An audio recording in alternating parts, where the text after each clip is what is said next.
Remember always, the world is yourself pushed out. Every person you encounter, every relationship you experience, is but a reflection of your own consciousness. The attachment you feel to others, the fear of being alone, these are nothing more than states of consciousness that you have accepted as real.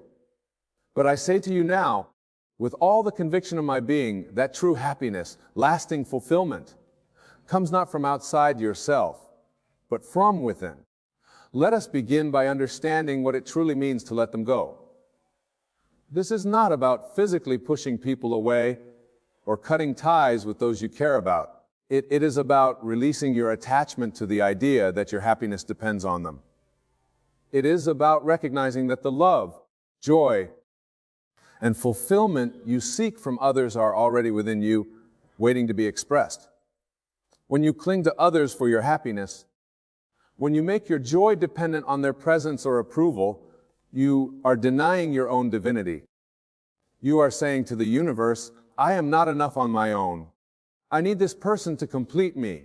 And the universe, being a perfect mirror, will reflect back experiences that reinforce this belief. But I tell you this, you are complete. You are whole.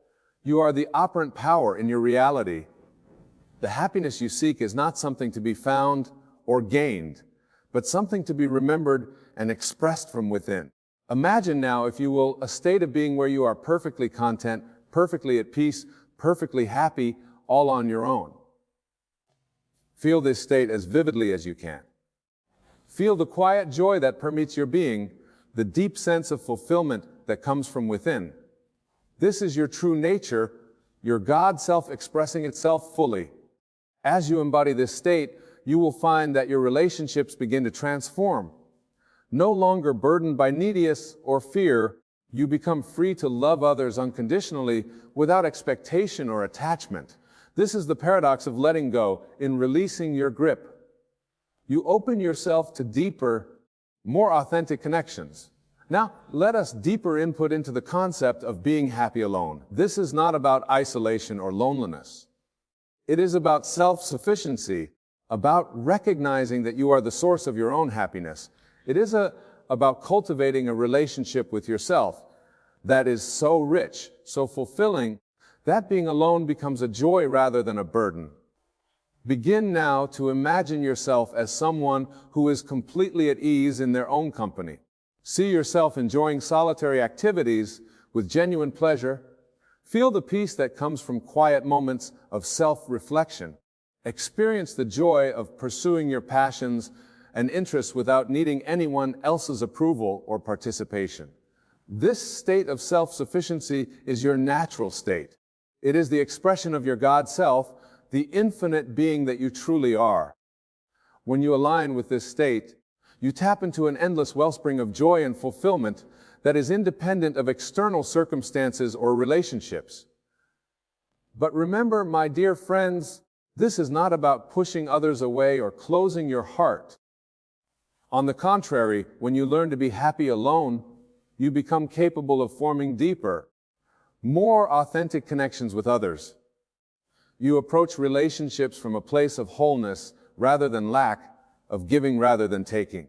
Imagine now a life where your relationships are no longer based on need or fear, but on genuine love and neutral growth.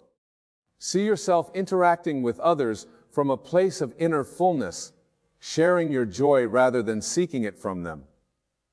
This is the natural result of learning to be happy alone. As you cultivate this inner state of happiness and self-sufficiency, you may find that some relationships in your life begin to change. Some may fall away while others deepen and flourish. This is a natural part of the process. Trust in it.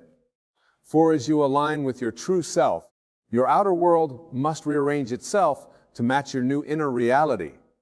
Now let us address a fear that may arise as you contemplate letting go and being happy alone. The fear of loneliness. This fear is based on a misunderstanding of your true nature. You are never truly alone, for you are one with the infinite. The entire universe resides within you. Imagine, if you will, that you are an ocean. Each relationship, each person in your life is like a wave on the surface of this ocean. Waves may come and go, rise and fall, but the ocean remains vast and unchanging. This is your true nature, infinite, boundless, complete in itself. When you realize this truth, when you align with this state of being, loneliness becomes impossible. But how can you be lonely when you are one with all that is? How can you lack companionship when you are in constant communion with the divine within you? This realization, my friends, is the key to letting go and being happy alone. It is the understanding that you are never truly alone, that the companionship and love you seek are always available to you, for they are your very essence. As you embody this truth, you will find that your need to cling to others diminishes. You become free to love without attachment, to connect without dependency. Your relationships become expressions of your inner joy, rather than attempts to fill an inner void. Now let us explore the practical aspects of letting go and learning to be happy alone. This is not merely a philosophical concept, but a state of being that you can cultivate through consistent practice. Begin by setting aside time each day to be alone with yourself. This is not time to distract yourself with external entertainment, but time to truly be with yourself. Sit in silence, observe your thoughts and feelings without judgment. Get to know yourself as you would a dear friend. As you do this, you may encounter resistance. Old patterns of thinking, old fears and insecurities may surface. Do not fight them. Simply observe them with compassion, understanding that they are not your true self, but merely conditioned responses that you can choose to release. Practice self-love and self-care. Treat yourself with the same kindness and consideration you would show you deeply care about. Engage in activities that bring you joy and fulfillment, not to impress others or fill time, but because there are genuine expressions of your inner being. Cultivate your passions and interests. Develop skills and knowledge that excite you. As you do this, you build a rich inner world that provides endless satisfaction and fulfillment. You become your own best company, your own source of joy and inspiration. Remember, my friends, the goal is not to avoid relationships or push people away. The goal is to approach relationships from a place of wholeness and self-sufficiency.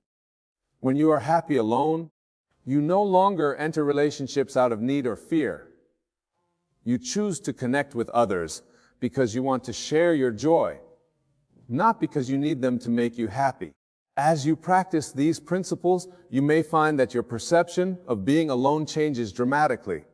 What once felt like loneliness now becomes solitude, a peaceful, nurturing state where you can commune with your higher self, with the God within you. Imagine now a life where being alone is not something you fear, but something you look forward to. See yourself relishing moments of solitude, using them as opportunities for self-discovery and spiritual growth. Feel the deep sense of peace and contentment that comes from being completely at ease with yourself. This state of being is your birthright. It is the natural expression of your divine nature. As you align with it, you will find that your entire life begins to transform. Your relationships become more authentic and fulfilling. Your work becomes a joyful expression of your inner being rather than a burden. Every aspect of your life begins to reflect the inner peace and happiness you have cultivated. Now, let us address a common misconception about letting go and being happy alone.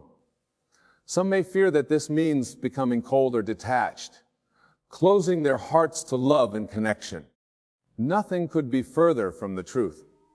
When you learn to be happy alone, when you release your attachments and dependencies, you become capable of loving more deeply and authentically than ever before.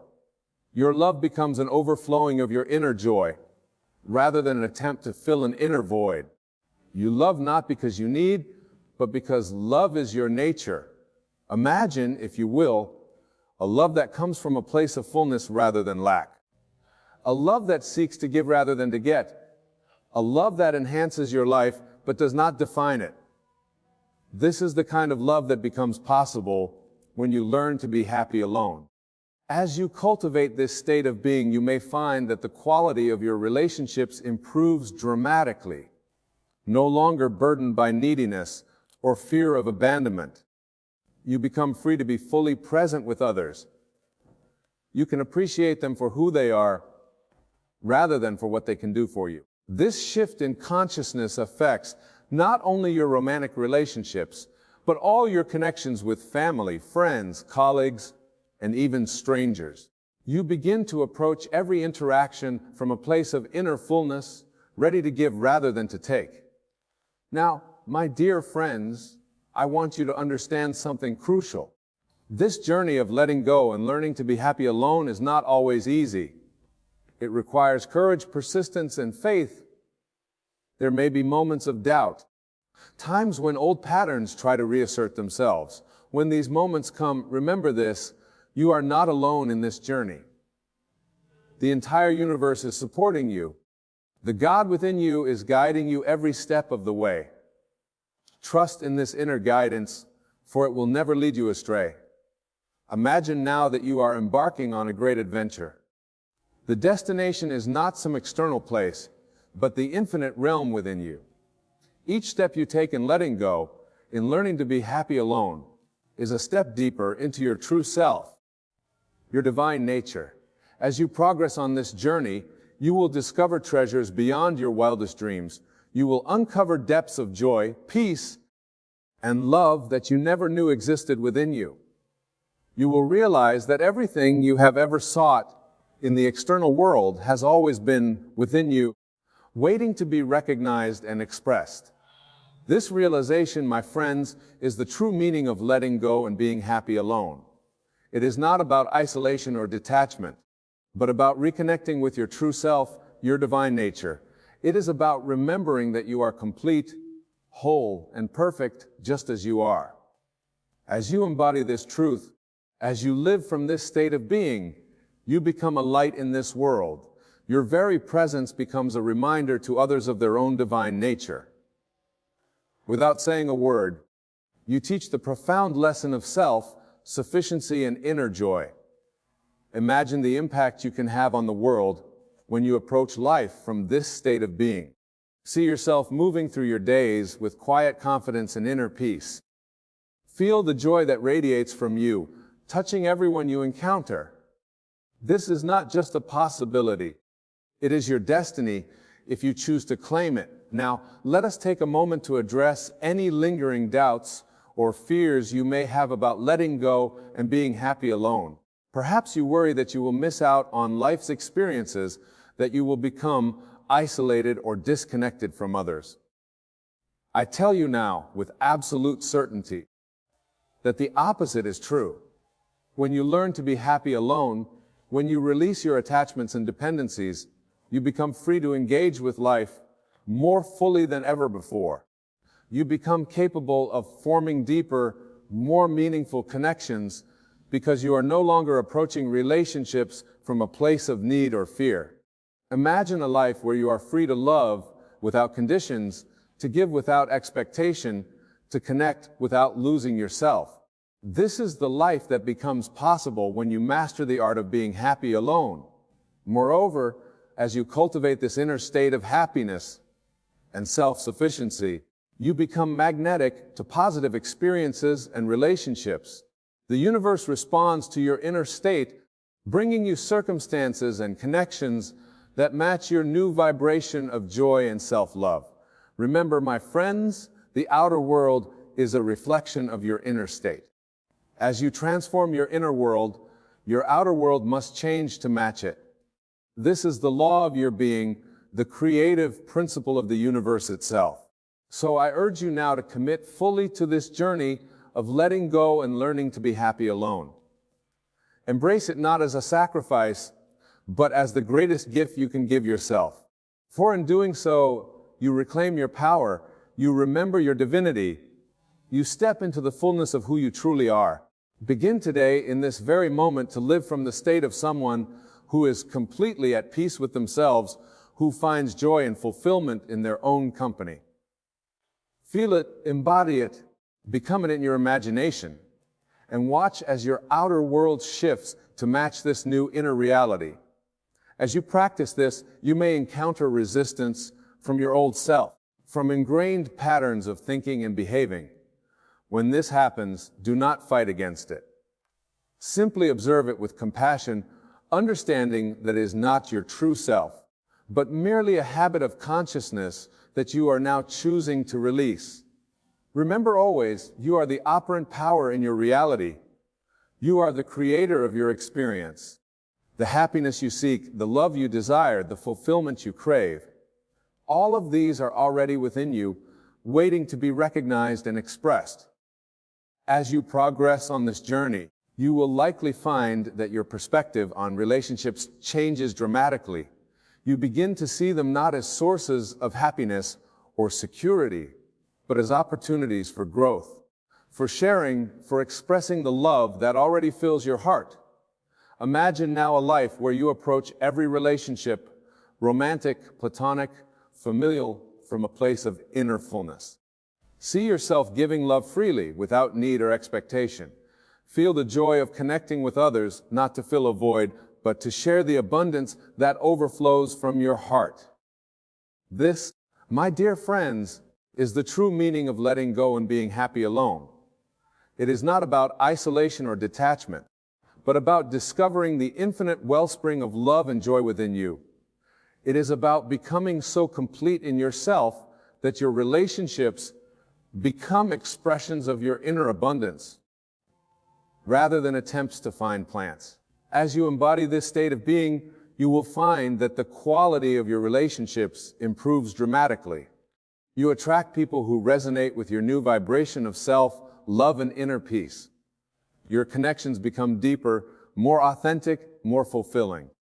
Moreover, you become capable of loving others more fully and unconditionally. No longer burdened by neediness or fear of loss, you can appreciate others for who they are, rather than for what they can do for you. You become free to support their growth and happiness without losing yourself in the process. This shift in consciousness extends beyond your personal relationships to every aspect of your life.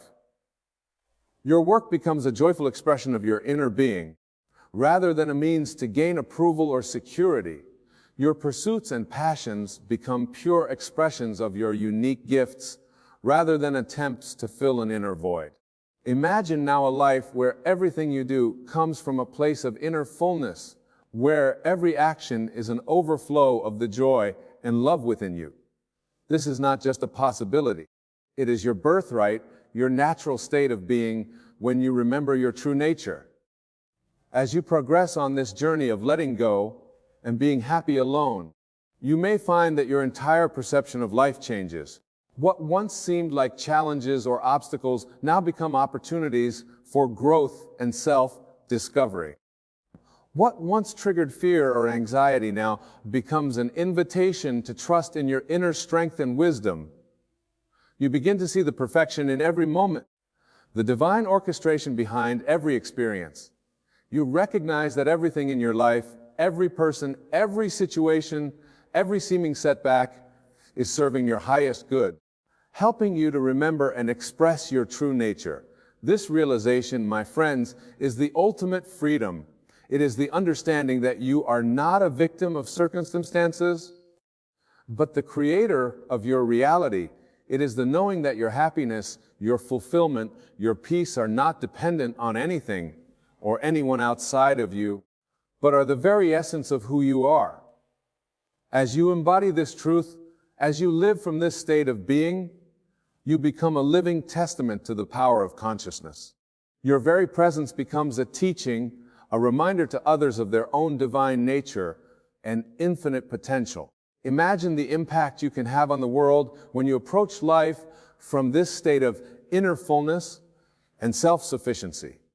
See yourself moving through your days with quiet confidence and radiant joy. Feel the love that flows from you, touching everyone you encounter, transforming lives without a word being spoken. This, my dear friends, is your true purpose, to remember your divine nature and to express it fully in the world. Letting go and learning to be happy alone is not an end in itself, but a means to this greater purpose.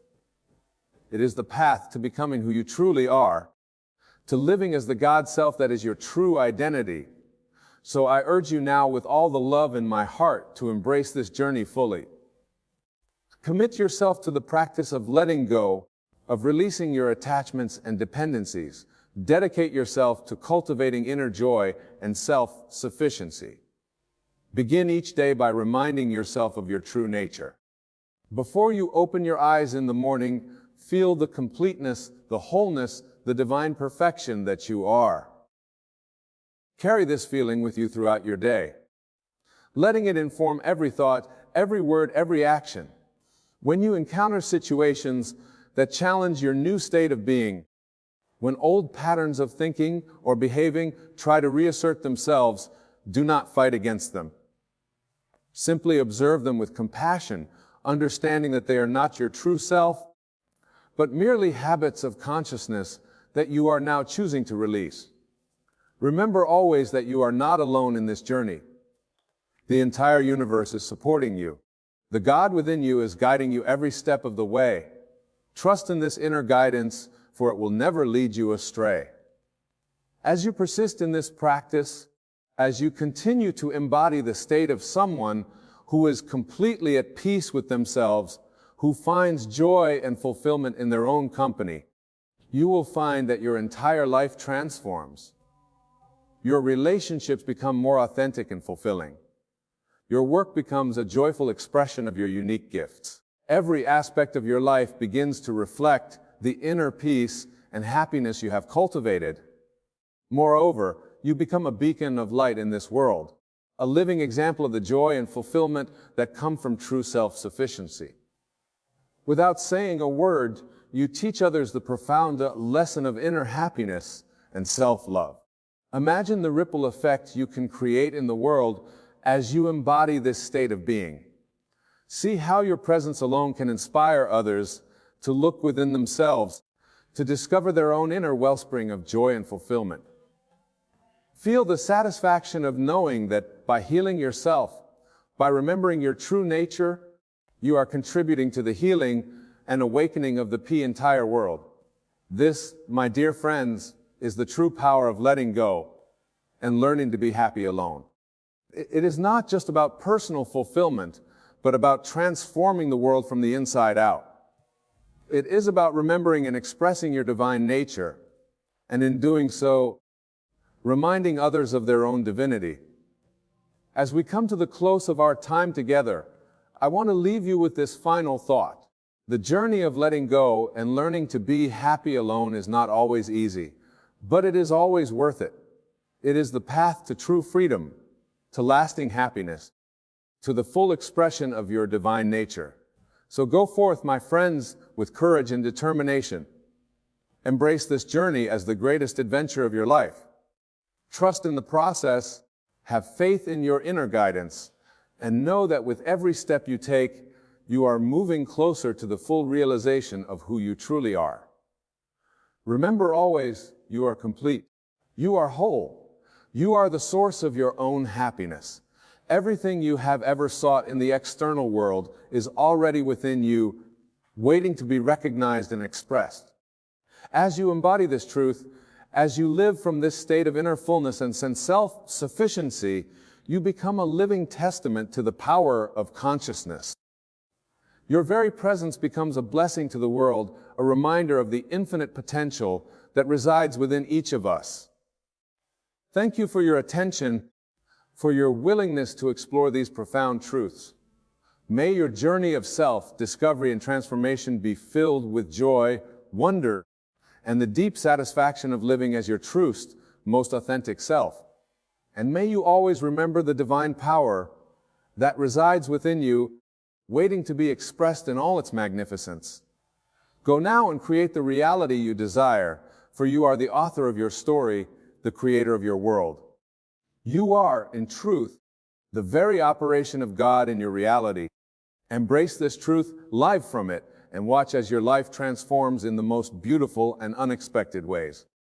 Thank you, and may your journey be blessed with the full realization of your divine nature in the deep, abiding happiness that naturally flows from this knowing. You are the miracle you seek. You are the love you desire. You are, in every moment, the full expression of divine joy and fulfillment made manifest. Go forth and live from this truth, now and always. I want to share with you a profound truth about the nature of hatred and your relationship to it. What others feel toward you, their hatred, their judgment, their criticism is nothing but their state of consciousness made visible. It has nothing to do with who you truly are. Let me tell you a great secret. When others hate you, they are not actually hating you. They are hating a concept they have created in their own consciousness. They are hating an imagination they have constructed. They are hating their own projection. In the Bible it states the world cannot hate you, but it hates me because they testify that its works are evil. This is not speaking of a physical person being hated. It is speaking of the state of consciousness that rises above the world's limitations and judgments. Consider this profound truth. When you understand that others' hatred is merely their state of consciousness externalized, you are freed from the need to change their minds or win their approval. You are liberated to occupy the state of consciousness you choose. You see, when someone expresses hatred toward you, what is really happening? They are showing you their state of consciousness. They are revealing their limitations, their fears, their own inner conflicts. Their hatred has nothing to do with you and everything to do with their state. Let me share with you what I call the law of projected consciousness. Whatever others project onto you, whether love or hate, acceptance or rejection, is merely their state of consciousness made visible. You are not the target of their hatred. You are the screen upon which they project their state. Consider this deeply when you understand this truth. Others' hatred loses its power over you. Their judgment becomes meaningless. Their criticism becomes irrelevant. For you understand that they are not seeing you. They are seeing their old state reflected back to them. Let me tell you about something I call the state of divine indifference. This is not coldness or lack of caring. This is the state where you are so secure in your own consciousness that others' opinions, whether love or hate, have no power to move you from your chosen state. This is what the scripture means when it says, "Let them alone, they be blithe." You don't fight against their hatred. You don't try to change their minds. You simply remain in your chosen state, allowing them to occupy whatever state they choose. Now here is the wonderful news that hatred can actually serve as a confirmation that you are occupying a state beyond their current understanding. Their rejection can be a sign that you have transcended the limitations they still accept as real. Let me share with you what I call the law of transcendent consciousness. When you occupy a state that transcends others' limitations, their hatred is often automatic. They hate what they don't understand. They reject what they cannot comprehend within their current state. But remember, their hatred is their limitation, not yours. Their rejection is their boundary, not yours. Their judgment is their prison, not yours. Consider what the scripture means when it says, "Blessed are ye when men shall hate you." This is not celebrating hatred. This is acknowledging that when you occupy a state beyond others' understanding, their hatred is often inevitable and ultimately irrelevant. Let me share with you another powerful truth. When you are secure in your own state of consciousness, others' hatred becomes a tool for your growth rather than a weapon for your destruction.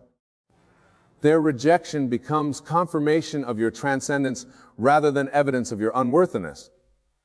Think about this deeply. Every great advancement in human consciousness has been met with hatred. Every expansion of human potential has been resisted. Every breakthrough has been rejected until it became the new normal. Let me share with you another profound dimension of this truth. Consider what happens in your consciousness when you encounter others' hatred. Most people make what I call the fundamental error. They try to escape the hatred, prove themselves worthy, or fight against the rejection. But I tell you this, all of these responses come from accepting their hatred as having power over you. Instead, let me share with you what I call the law of conscious elevation. When others hate you, use their hatred as a stepping stone to elevate your consciousness even higher. In the Bible, it states, "Love your enemies, bless them that curse you." This is not mere moral advice. This is a profound psychological law. When you can remain in a state of love while others hate, when you can maintain your chosen state while others reject you, you are demonstrating mastery over consciousness. Consider this deeply. When others hate you, they are actually giving you an opportunity to prove the power of your consciousness. They are providing you with a chance to demonstrate that external conditions have no power over your internal state. Let me share with you what I call the law of opposite assumption. When faced with hatred, instead of contracting in fear or expanding in anger, assume the exact opposite state. If they project hatred, assume love.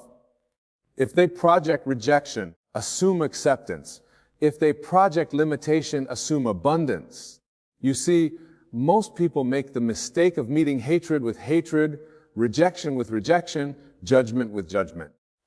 But I tell you this, when you do that, you are accepting and energizing the very state you wish to transcend.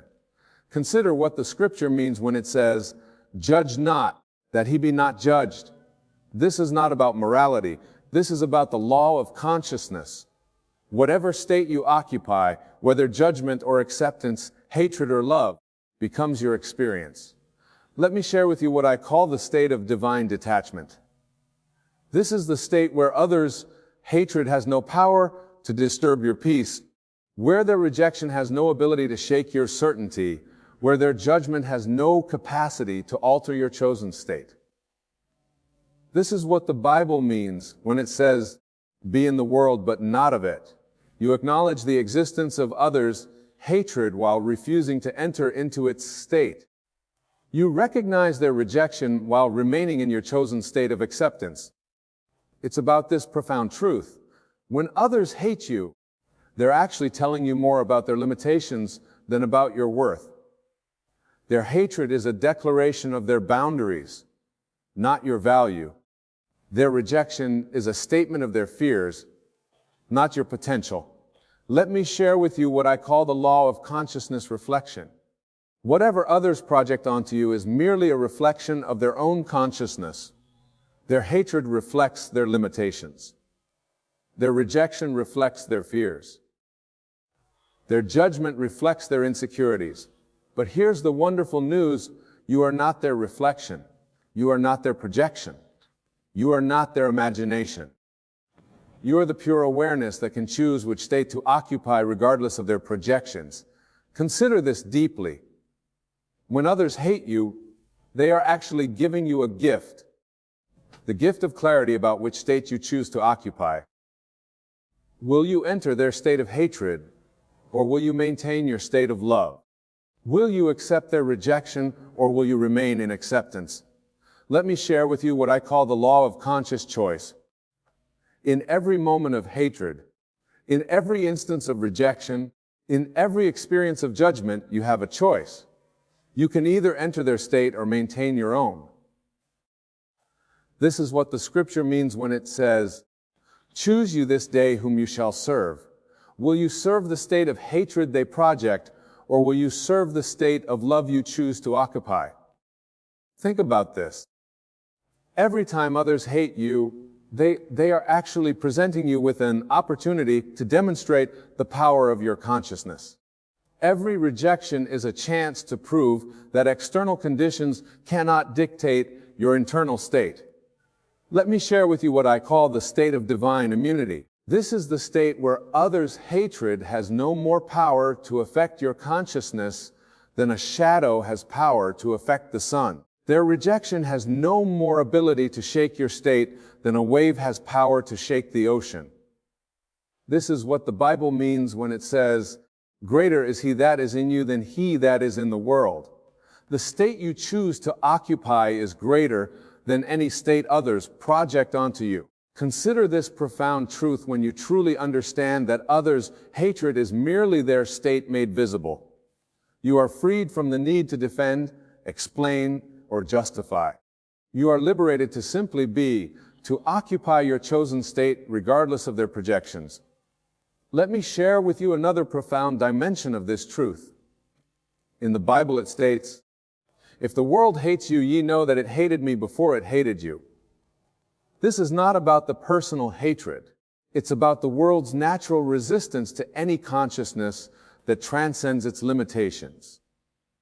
Consider what I call the law of elevated consciousness. When you elevate your consciousness beyond the common stake, when you refuse to accept the limitations others embrace, when you choose to live from a higher state, hatred from those stilled by limitations is natural. You see, their hatred is actually a confirmation that you're no longer operating at their level of consciousness.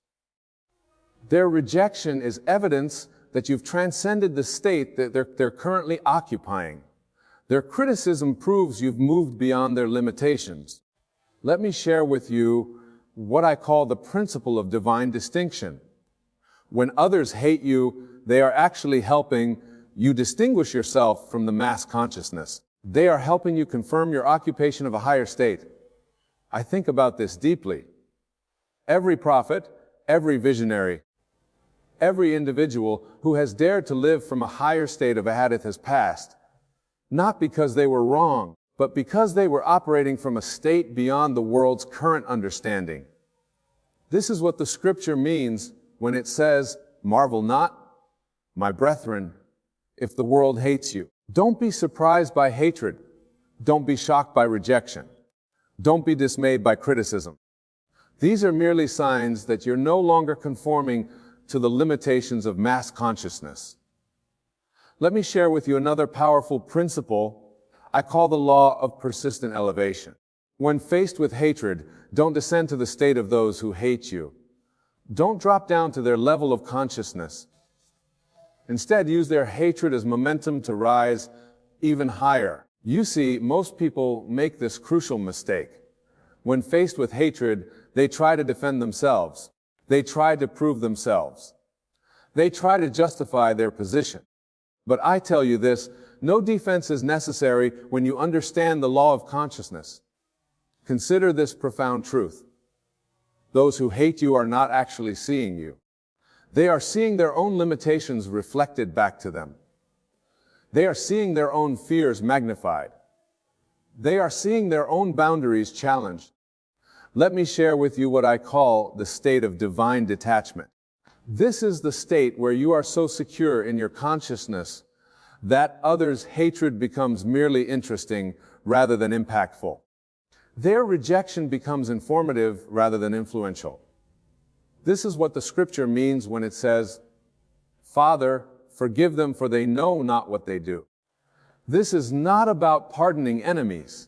This is about understanding that those who hate you are operating from a state of limited consciousness. They literally know not what they do. Let me share with you another powerful technique I call the consciousness of transcendence. When others express hatred toward you, instead of reacting, pause and ask yourself what state of consciousness is being revealed here. What limitations are being exposed? You see, their hatred is actually a gift. It's showing you exactly what states of consciousness you've transcended. It's revealing precisely what limitations you've moved beyond. It's confirming exactly how far you've elevated your own consciousness. Consider what happens when you shine a light into darkness.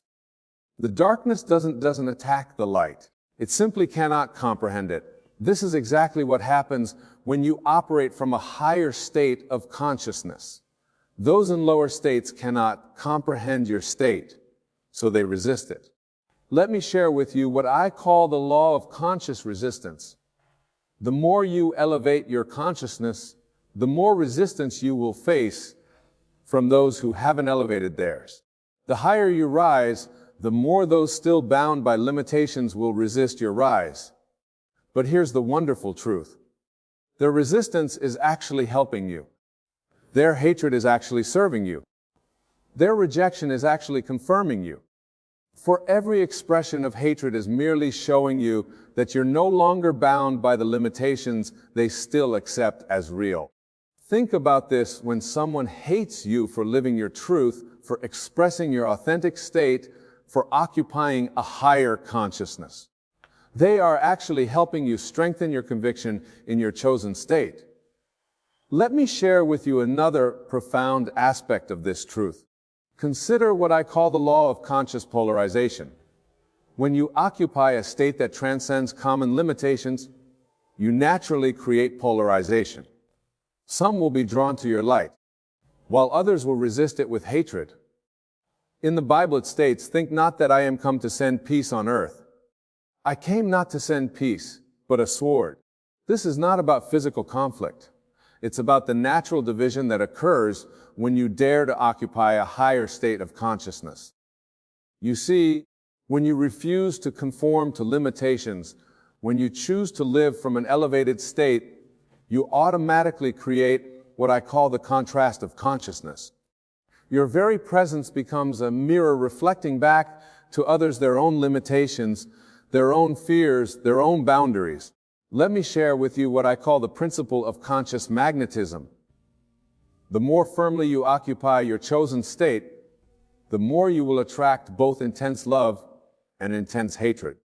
Those ready to elevate their consciousness will be drawn to you, while those committed to their limitations will resist you. Consider this deeply. Their hatred is actually a form of tribute. It's an unconscious acknowledgement that you've transcended the limitations they still accept as real. Their rejection is actually a confirmation that you're no longer bound by the constraints they still embrace. This is what the scripture means when it says, "You are the light of the world."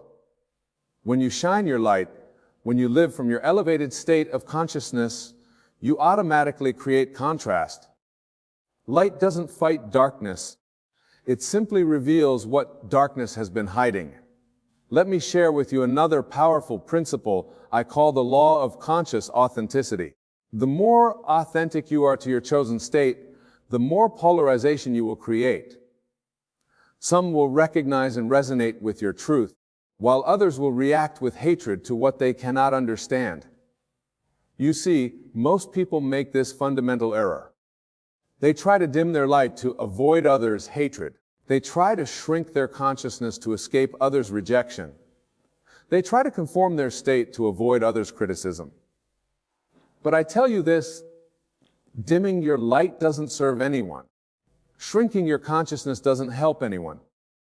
Conforming your state doesn't benefit anyone. The world needs your light in its full intensity, even if that light triggers others' hatred.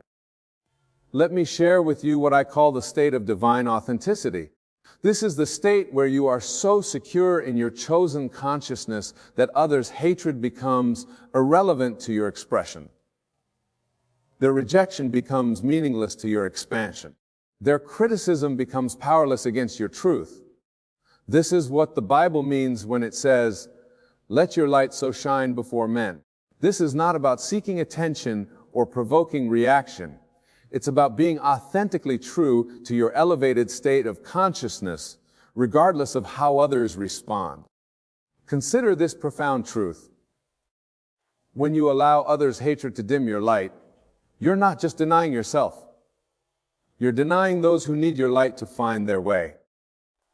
When you let others' rejection shrink your consciousness, you're not just limiting yourself. You're limiting those who could be inspired by your example. Let me share with you what I call the law of conscious responsibility. Once you understand that others' hatred is their limitation, not yours, you have a responsibility to maintain your elevated state. Their hatred doesn't give you permission to descend to their level of consciousness. Think about this. Every time you maintain your elevated state in the face of hatred, you're demonstrating what's possible. Every time you stay true to your consciousness, despite rejection, you're showing others that they too can transcend limitations. Let me share with you what I call the principle of conscious elevation. When others hate you, They're actually providing you with an opportunity to demonstrate the power of elevated consciousness. Their hatred becomes your chance to show that external conditions need not affect internal state. This is what the scripture means when it says, love your enemies, do good to them that hate you. This is not about being nice to those who hate you. It's about maintaining your elevated state of consciousness, regardless of how others react to it. Consider what happens when you remain in love while others hate, when you stay in peace while others attack, when you maintain joy while others reject. You're not just preserving your state, you're demonstrating the power of consciousness over circumstances. Consider what I call the law of conscious expansion. When others hate you, they actually provide you with an opportunity to expand your consciousness even further. Their hatred becomes a catalyst for your growth.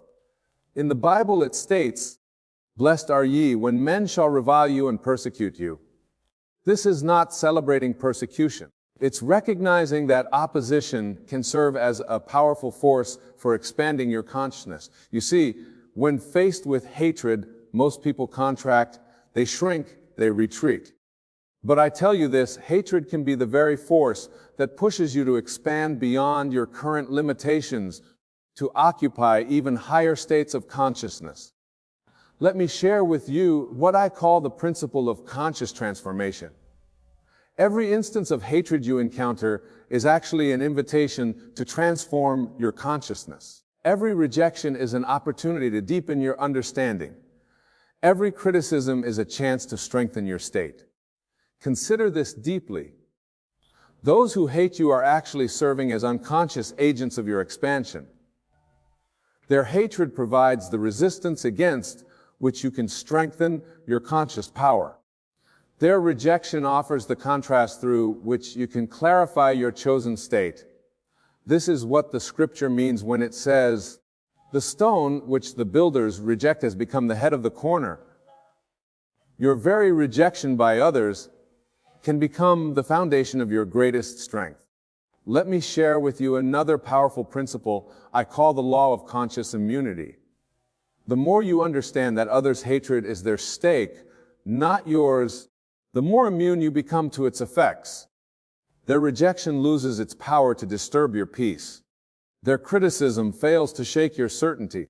You see, most people make this crucial error. They try to protect themselves from hatred by building walls, by creating defenses, by establishing barriers. But I tell you this, true immunity comes not from protection, but from understanding. Consider what I call the state of divine understanding. This is the state where you so completely understand the nature of consciousness that others' hatred becomes merely interesting rather than threatening. Their rejection becomes instructive rather than destructive. This is what the Bible means when it says, "And ye shall know the truth, and the truth shall make you free." The truth that sets you free is the understanding that others' hatred is their stake, their limitation, their boundary, not yours. Let me share with you what I call the principle of conscious selection. When others hate you, you have a choice in every moment. You can either enter their state of hatred, or you can maintain your chosen state of love. You can accept their rejection, or you can remain in acceptance. Think about this profound truth. Every time others express hatred towards you, they are actually presenting you with an opportunity to choose your state of consciousness. Their hatred becomes the backdrop against which you can demonstrate your conscious power. Let me share with you what I call the law of conscious reflection. Whatever others project onto you, whether their love, rejection, or acceptance, is merely a reflection of their state of consciousness.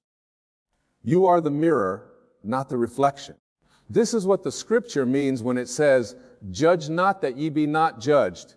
When you understand that all judgment is self-judgment, that all hatred self-hatred, that all rejection is self-rejection, you are freed from the need to react to others' projections. Consider this, when someone hates you, they are actually showing you their relationship with themselves. When they reject you, they are revealing their rejection of aspects of themselves. When they criticize you, they are expressing their own inner critic. Let me share with you what I call the principle of conscious compassion. When you truly understand that others' hatred comes from their limitations, their fears, their boundaries, you can actually feel compassion for them while maintaining your elevated state. This is not weak compassion that compromises your state. This is strong compassion that understands while remaining unmoved. This is clear compassion that recognizes the source of hatred while refusing to enter its state. Think about this. Every time someone hates you for living your truth, for expressing your life, for occupying your chosen state, they are actually showing you where they feel most limited, most afraid, most bound.